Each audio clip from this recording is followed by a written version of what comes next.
If you want to gauge how in touch a motorcycle manufacturer is with their audience, look no further than their advertisements.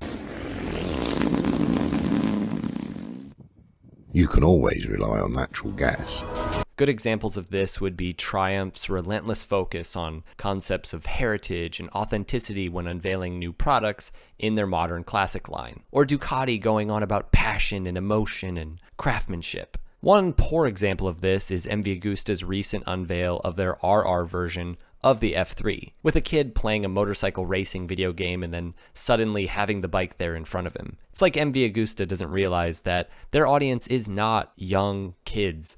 Kids don't really have posters of their MV Agustas on their walls. I recently was talking to someone who rides a Gixxer 750, and I told him I really like MV Agustas, and he had no idea what an MV Agusta was. No, their audience is wealthy old dudes, and they should know that. But perhaps the greatest and most influential motorcycle advertisement campaigns kickstarting the ridiculous sales for what would become the most sold motorcycle and most sold vehicle of all time is Honda's "You Meet the Nicest People on a Honda" ad. Now, it's impossible to really understand why and how this campaign worked so well without understanding a bit about Honda's history. I think the most important fact is that Honda was built on the execution of innovative new ideas. Soichiro Honda himself, but also his team over the years, they were willing to think up and try things that no other manufacturer would even dream of. I mean, their first motorcycle was literally called the Dream, if that doesn't say something. Honda himself eventually stepped down in the 1970s for this very reason. He knew that he was getting older, and without new, fresh ideas, the company would not be able to continue to thrive. From the very beginning, the company was very in tune with what riders wanted. That first Dream was a success, but it was still a noisy two-stroke, and Honda knew that this wouldn't be the future. So they made the risky move to start producing overhead valve four-strokes. Most startups immediately after the Second World War, whether Japanese or Italian or German companies, most of these new companies at this time continued to make little two-strokes for a very long time, and this is really one of the things that set Honda apart in many ways. Now, the goal was to make the motorcycle a reliable, easy-to-use, viable form of transportation for the masses, a goal many of the major Western manufacturers were already beginning to give up on. Honda made a rather drastic move here. They decided to go back to the roots of motorcycling, the era of bicycles with motors clipped on, with a new bike, the Cub Type F. This was the first of Takeo Fujisawa's great exercises in marketing. Instead of using typical motorcycle dealers, he reached out to 55,000 bicycle retailers and was able to create incredible demand for the bike. I think like 30,000 or so of those dealers reached out to him and were excited about the idea. So with this little commuter motorcycle, Honda began to create separate dealer networks for separate models within their lineup, something that was decades ahead of its time. But from the very beginning of the Cub's history, Honda was pushing the idea of motorcycling as a great option for transportation beyond just the community of riders and helping kill the negative stereotypes that were already present about motorcycle riders at this time. Now, this concept of sort of going back to the roots of what motorcycling is really all about is something that would be present in their ad that would become so famous, and this is something we'll talk about at the end of the video as well. Companies that are able to sort of get at the heart of what motorcycling has always been about are companies that really do have great success.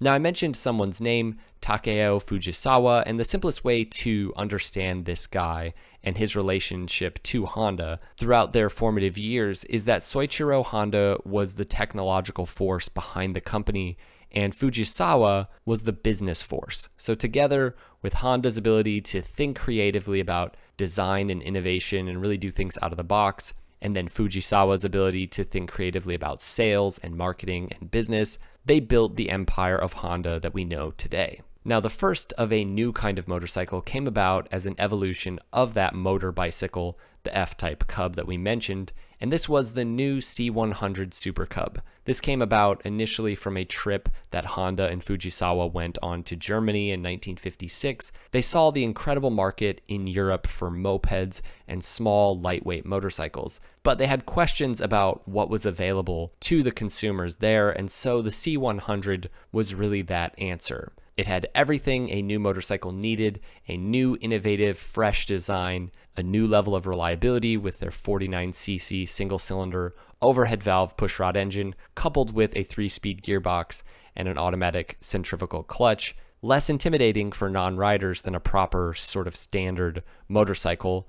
Not just in the way it shifted, but in every way. It was incredibly easy to start, reliable, quiet, amazing on gas mileage. This bike was the dream motorcycle for a company more than any of the dream models that Honda had, because it was a true motorcycle for the masses. Now, it's amazing when you look back the way that Honda would take big risks and really gamble on the success of certain models that they believed had potential. And with the C100 Super Cub, Honda invested 10 billion yen to build a new factory solely to produce the new Super Cub. At a point where Honda was producing 3,000 motorcycles a month, this factory would enable them to produce 30,000 motorcycles a month. But now it was up to Fujisawa to sell the Super Cub. Having a great product isn't everything. If you can't figure out a way to get that product to the masses and to get people excited about it, it will never reach its full potential. Early on, Fujisawa decided to target the American market. Again, not exactly conventional when total motorcycle sales, all companies included in the United States, had peaked at around 50,000 a year. In 1959 and 1960, Honda sold a total of 8,000 motorcycles per year in the United States, and the preferred motorcycle for riders in America at this time was anything that was bigger and faster and or cooler. And the Super Cub, well, it was none of those things. But Honda wasn't trying to reach those people. They wanted to create an entirely new kind of rider and help push riding beyond those stereotypes. The British companies were using America as really their sole export and sole form of business by making fast, flashy bikes built for speed and performance. You have companies like Triumph making bikes that have stickers on them that say, "For the expert rider only." And Honda had something else in mind for the American market. The company decided to reach out to a marketing agency in Los Angeles called Gray Advertising, and that's where the slogan, "You meet the nicest people on a Honda," was born. Now, the advertising campaign's success is just undeniable. It was taken in various forms to mainstream media magazines like Life or Saturday Evening Post and even Playboy. It was shown on television. I mean, Honda invested massive amounts of money and capital into this campaign, and they were able to more than double sales basically every year going forward, from 8,000 a year in 59 and 60, like we said, to 17,000 in 61, 35,000 sales in 62, and 90,000 sales in 63, just in the US market. But what's really interesting is the content of this ad. Images of women of all ages riding the Super Cub, carrying child passengers or boxes of cake, which seems like a really bad idea, but whatever. Or even large potted flowers. That also seems like a bad idea. I mean, even Santa Claus owns a Super Cub.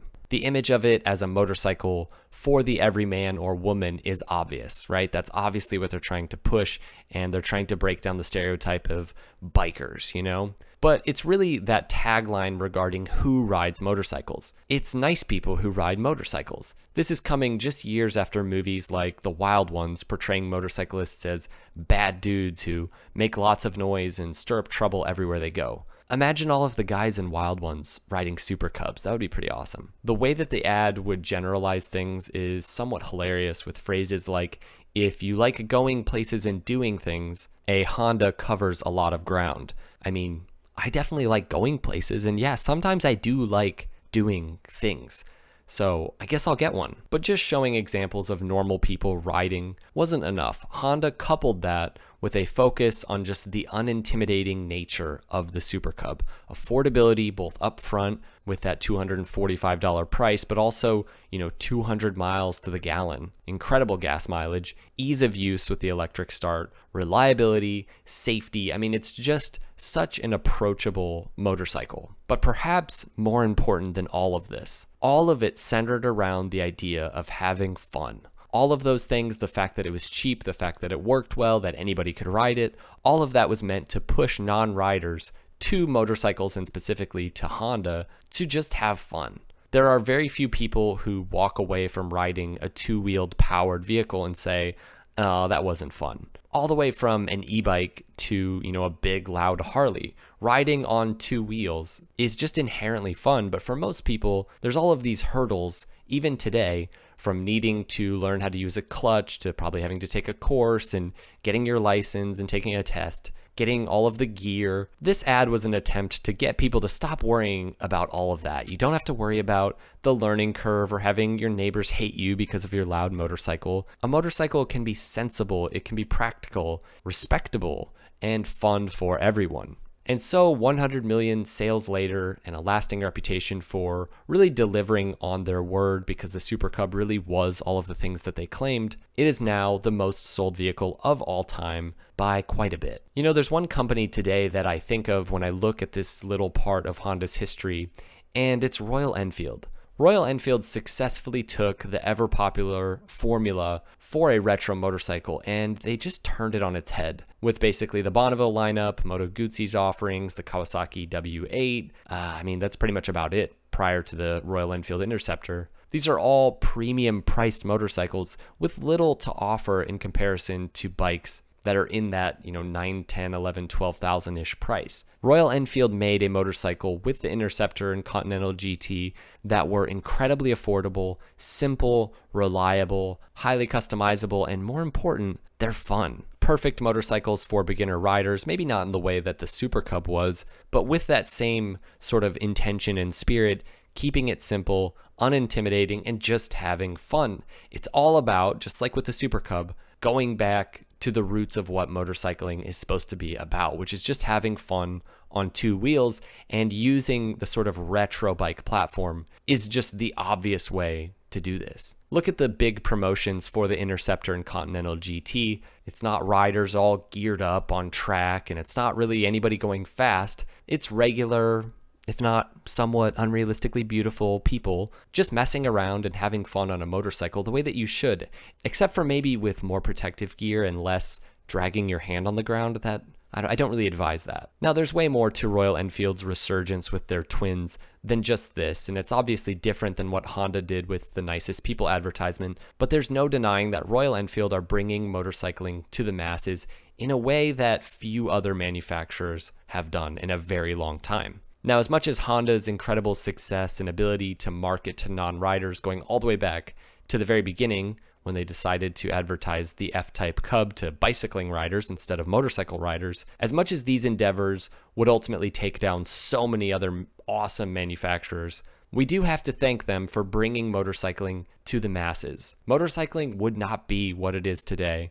without Honda and without Honda's Nicest People ad. I know many of you who watch my videos ride and own classic motorcycles, but I'm guessing many of you don't as well. And let me say, if you don't have loads of cash and you want to get into owning classic bikes, I would start with one of Honda's 50cc offerings from this time, and maybe even start with the Supercub. I see beautiful original Supercubs from all the way back in the 60s running and in great condition for a few $1,000s. Much like the Ford Model T and A, these were produced in such mass numbers, so they're so much more available and affordable than other vehicles from that time. They're easy to work on, and if you find one that isn't running and you want a project, more than likely a quick carb rebuild and you'll have it going in no time. Anyways, thanks for watching this, guys. I hope that you enjoyed it, and if you want to see other videos like this on different topics from motorcycle history and different sort of video essays, I'll have a playlist pop up right now with some related videos that you guys should definitely check out. So anyways, we'll see you guys in the next one. Ride safe.